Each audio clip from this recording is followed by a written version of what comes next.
بسم الله الرحمن الرحيم، ورجعت لكم فيديو جديد. حاسه ان وحشتكم الدخله دي، صح؟ وحشتكم. انا عارفه ان انا وحشتكم.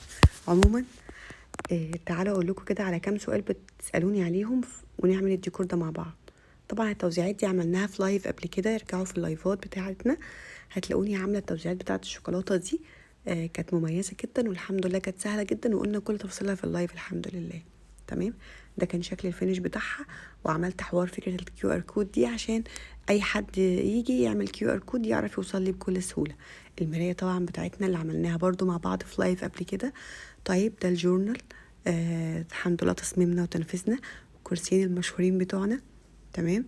الستاند ده مع الاكسات الدبل، عملنا اكسات ابيض بدل الرمادي، ومتوفر طبعا الشمعدان بقى والعروسه اللي بنستخدمها في غرف العرايس. ده المكان قبل، ده مكان الخطوبه قبل، الحمد لله خدنا معانا موكيت، فرق جدا في الشكل.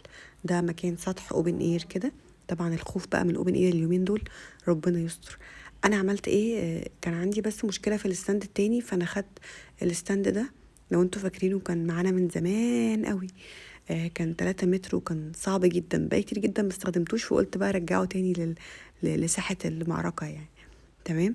انا استخدمت 2 ستارة. اول سؤال بيسألوني عنها هي الستارة يا مي. الستارة شيفون. الستارة الواحدة كانت 6 متر، انا عاملاها دبل. طبعا ممكن تستخدمي ستارة واحدة بس، يعني انتي بتقدري تستخدمي بدل ما تستخدمي 2 ستارة زي ما انا عاملة كده، تقدري تستخدمي واحدة 6 متر وخلاص. ممكن تضاعفي الامتار زي ما انت عايزه. الستاند عندي 3 متر، فانا مستخدمه ستاره الضعف اللي هي 6 متر. دول بقى ايه؟ ستارتين، يعني 6 و6. تمام. عشان تدينا كثافه كتير جدا، لان طبعا واخدين بالكم ان الحيطه وخلفيتها فيها كده حاجات نغمشه فممكن تبان، فده كان افضل ان احنا ما نبينهاش. تمام. نخش بقى للسؤال اللي بعد كده. طبعا هنركبه عادي زي ما احنا كنا بنركبه، وده هنا بيبقى صعب شويه في الدق، يعني بندق عليه كده عشان بس يمسك نفسه، وبثبته بالسلوتيب ليه؟ خوفا من ان هو يقع اثناء الشغل يعني. تمام. فطبعا الستاند الحديد اسهل مليون مره، غير ان في الحركه الستاند الحديد بيصغر ل1.5 متر، فبيبقى سهل جدا في الحركه، لكن ده بيبقى 3 متر، يعني ما فيهوش بقى لا يكبر ولا يصغر، هو 3 متر 3 متر. فكان طبعا صعب معانا في الشيل وفي الحركه، بس احنا كنا مضطرين ساعتها لان احنا كنا مستخدمين الستاند في حاجه تانية. تمام. هتفهموا دلوقتي الستاند اللي عندي اللي هو العادي بتاعنا، فاستخدمناه بقى هنستخدمه في الديكور نفسه. تمام. غير التاني، غير الديكور التاني كنا احنا مستخدمين الستاند النص دايره. اوكي. طيب الستاند الحديد متوفر عندنا طبعا. بصوا واخدين بالكم ان هو بيكبر وبيصغر، يعني الحديد ده بيصغر وبيكبر معانا. ريم هنا كانت بتركب الشمعدان بتاعنا اللي معانا من زمان جدا. بدأنا بقى نقدر نحرك براحتنا الستاند. فهمتوا بقى انا استخدمت الستاند المربع. تمام. عملت النيون فيه. طبعا هو ده بيبقى فيه زي جنزير كده، وبتعمليه لو انت حاسه انك محتاجه تطوليه شويه بيطول معانا بخيط السنارة عادي. ان شاء الله اوفرها لكم في فيديو تاني، لان واضح ان نص الفيديو كان متاكل، بس برضو انا حاولت ان انا اظبطه مع بعض. بنحط طبعا الورد المشمش عشان نعمل كثافة في الورد. بعمل الورد المشمش، بعدها بحط الورد الياسمين العادي في نفس مقاس المشمش ورد ياسمين. وده الاخير ده، الفرع الاخير ده بيبقى كثيف شوية، وبيبقى الفرع بتاعه طويل، هو 3 فروع بس. تمام. بعدين بنحط، بصوا بنقربهم مع بعض خالص، ما بحبش احط مجاميع كتيره قوي، انا بس بحط واحد ومسافه بعدها صغيره، وبحط التاني على طول. تمام.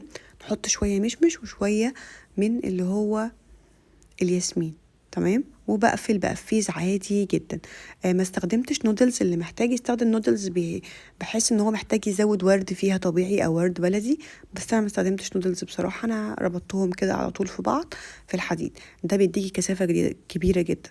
عندنا شحن طبعا استندات وخامات. ده شكل الاستندات لما بتتشحن، يعني ما بيجيلكوا شحن بيوصل لكم بالمنظر ده. تمام. فما تقلقوش جدا من شحن اي حديد، الحمد لله.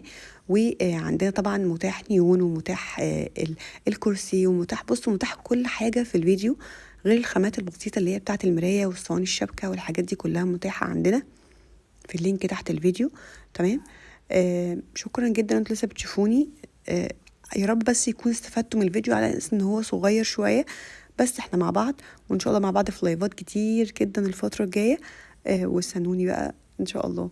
انا هنا كنت بس اخر حاجه كنت بركبها هو المرايه. خلي بالكم انا عندي الستاند المرايه، عارفين اللي هو بتاع الويلكم بورد، فانا ثبت المرايه بحطها عادي مش بسيبها. من الظهر بلزقها بسلوتيب عادي جدا، بلزق الخشب بتاعها في الحديد بسلوتيب بحيث انها تبقى امان اكتر وتبقى ماسكه نفسها شويه. تمام. ممكن طبعا تعملوا عليها ستيكر فينيل، هتبقى فارقه جدا. وايه رايكم في شكل الديكور في الاخر، وحبيتوه ولا لا؟ شكرا.